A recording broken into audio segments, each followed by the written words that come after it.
Today I will show you 5 tricks you can use to improve your gameplay and progress through this event in no time at all.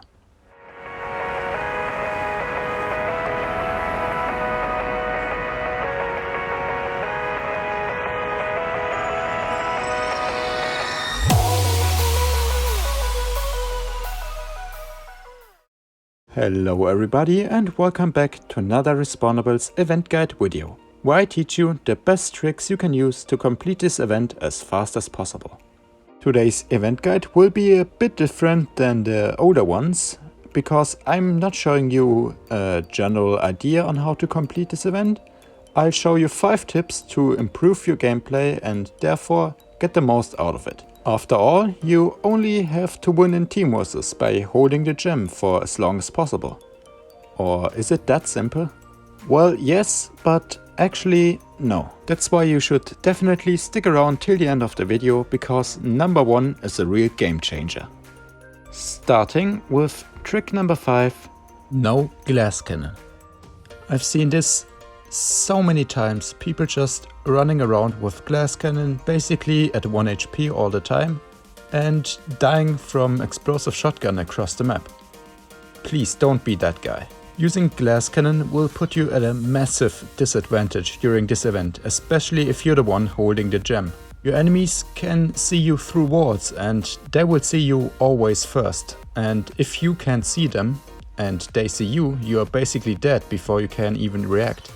That's why, instead of using glass cannon, I recommend using rock endurance to just stay alive longer in a chaotic firefight. So if you don't use glass cannon or actually don't own it yet, you're doing everything right. Glass cannon is bad. Use zombie bull instead if you want to go for that. Now that's out of the way, let's go to point number 4. Use the right weapon.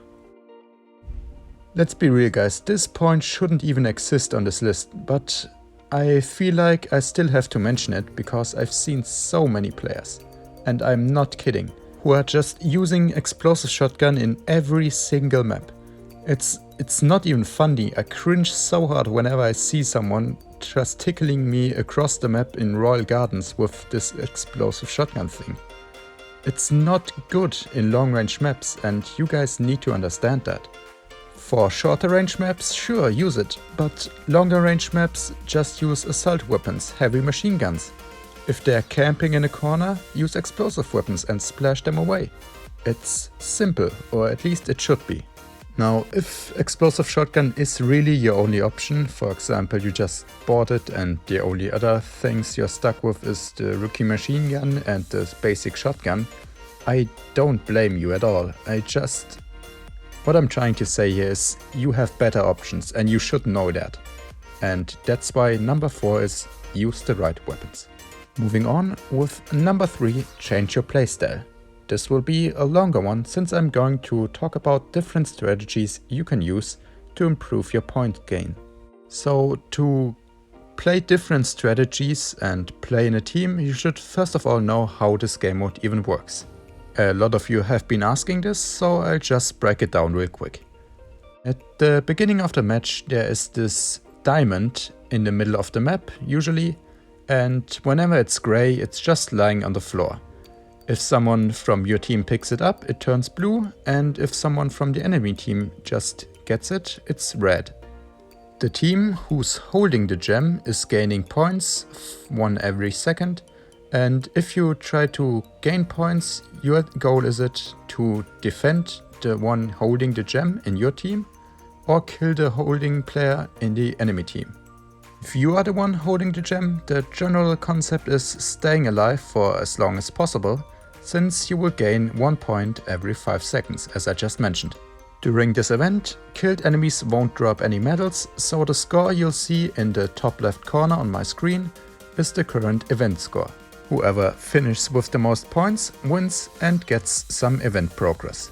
Winning grants you 100 points and losing 20. Also, you should keep in mind that everybody in the team gets the same amount of points, so if you're the gem carrier, there's no difference. You get the same amount of points, even if you get 100 kills around, for example, everybody gets the same score. That's why, more than ever, team play is key.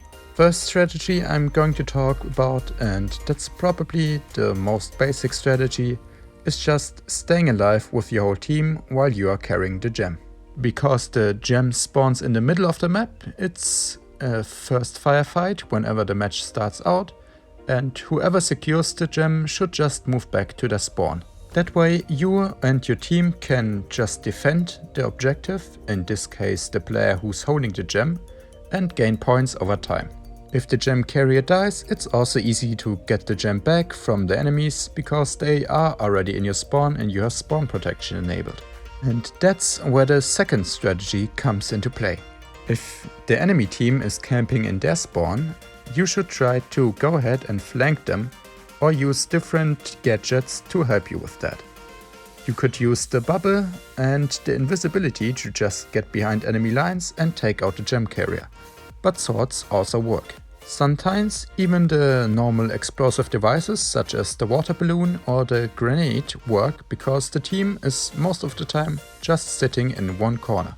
Whenever you get in there with a sword, just use your dashes to quickly return the gem to your area. Another pretty cheesy and the last strategy I'm going to mention is using the explosive shotgun for its spotter ability. Those who own the explosive shotgun know what I'm talking about. If you don't own it, you unfortunately can't do it. The general idea is to use a high agility build and the spotter ability from your shotgun and just stay away from enemies. The spotter is permanent unless you start shooting, but if you're just running away and hiding, you don't need to shoot, you can just avoid your enemies. This strategy is especially useful in close quarter maps with a lot of corners, such as headquarters for example. This is also especially useful to surprise your enemies, because they think they can only see you because you're holding the gem, but instead you will just see them as well and be prepared. Alright, finally moving on with tip number 2, don't panic. This is especially true whenever you find yourself at a big disadvantage. Maybe you are just going 2 versus 4, or there's just no time left once you joined and the enemy team is already up 30 points. First of all, you should keep in mind that it's not too bad if you actually lose a game once. You still gain 20 points event progress, and especially if you joined late, that's 20 points without wasting any time. But still, if you have a bad start, it can be frustrating and it can look like you really can't come back. But in reality, it's actually pretty easy to even get out of a tricky situation. The only thing you should definitely not do is just panic and rush in whenever you respawn, feeding your enemies and give them even more points. Just try to move in with your team if it's somewhat decent, and if not, just switch up the strategy. Try to use an explosive weapon to kill them if they're camping. Try using a shotgun and getting close. Or just try using a sword and dashing through them without them expecting. The last option will always be using the shield or invisibility to infiltrate your enemies and kill the gem carrier. Once the gem is in your possession, you just need to defend and gain points like that. It's pretty much the easiest thing you can do, because the enemy team will be forced to attack. Most of the time there are some weird mind games going on and the enemy team actually wants their revenge and get it back and therefore start feeding your team. And that's how you still win the game, even if you started with a big disadvantage. Some other useful information, especially if you're a new player, is that you should not get frustrated. It's okay if you die a lot, since, well, more experienced players who actually spend money on the game, they just have better equipment. There's nothing you can do. So you're basically at the mercy of your own team, and you'll have to hope for a good team to carry you. To increase your chances, I also recommend you joining a Respawnables Discord server and asking for help during this event. I think there are more people helping out because it's team versus and they still need to do it, and why not team up with something who needs help there. And now for the last and definitely most important point on my list: don't camp, get kills. This is, in my opinion, the most important tip I can provide you with to speed up your event progress. But before I tell you why, please consider leaving a like on the video and subscribing to the channel, since you definitely enjoyed the content if you stayed around for that long. Now, killing, isn't that just the opposite of what I told you before? Actually, it's not. Yes, you should still move over to your spawn, but if you're just sitting there in a corner, hoping nobody finds you and your team defends you, that's just not the best play. That's actually the worst play. If you pay attention now and look at the bottom of the screen, you can see a small icon popping up telling me I get 1 bonus point for killing somebody while holding the gem. And this is where it gets interesting. Because usually it's easier to gain kills than just staying alive for 5 seconds. So if you just sit in a corner hiding for a full minute without dying, you will get about 12 points. But if you have engaged with your team just as a backline support and pick up 1, 2 or maybe even 3 kills in that minute, you're already 3 points ahead. And usually you will get even more kills than that, because everybody will start targeting you. So basically all you have to do is use the right weapon to actually kill your enemies, because if they're using shotguns and you're using a sniper rifle, that just won't work. But they have to come towards you, and they will come towards you. So if you just wait in a safe position or just engage them a bit and just stay on your side of the map, you'll gain a lot more points than just sitting in a corner. And that basically makes it so you can still win a game by holding the gem for a small amount of time. If you just get kills and your enemy doesn't, you already won. That's why you always see me engaged in the background video instead of just running back to my spawn. If you just manage to pick up 5 kills in a short amount of time, the enemy will have to hold the diamond for a full 25 seconds to make the same amount of points. And no one said that if you die, you automatically lose the gem. Your team should be right behind you and pick it up, get some more kills and bring it back to your spawn location. That's why I got a little side tip for you as well. You should leave the gem carrying to the best player in the team, because he's the one most likely to farm some kills and gain more points. Well, best player is actually relative here. He doesn't have to have the most skill, he just needs the best equipment. Speaking of which, as a little bonus, because you watched it all the way, I will include some extra information and builds you can use to stay alive longer. Tip number 0, my bonus trick, is using counters to the explosive shotgun or shield spamming. So basically, because the explosive shotgun was available for free during the last event, it is very likely that you will face enemies using it.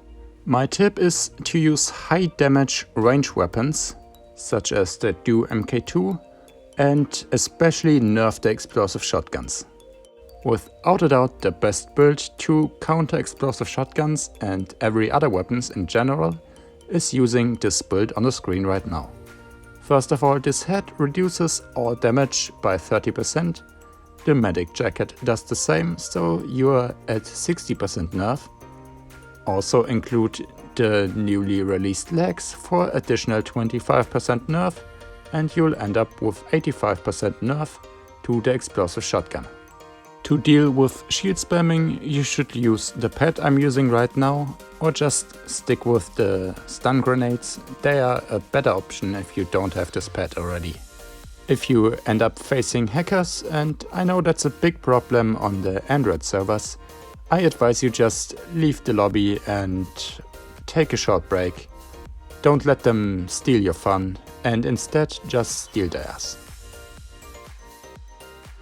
Alright, and now with that all out of the way, thank you once again for watching the video. I hope you enjoyed it, and if you did and it also helped you out, please consider leaving a like on the video and subscribing to the channel. We are only 170 people away from reaching 1000 subscribers, and I'm pretty sure we can reach that goal by the end of this month. So if you haven't done so already, what are you doing with your life? And we will see us in the next video. Bye guys!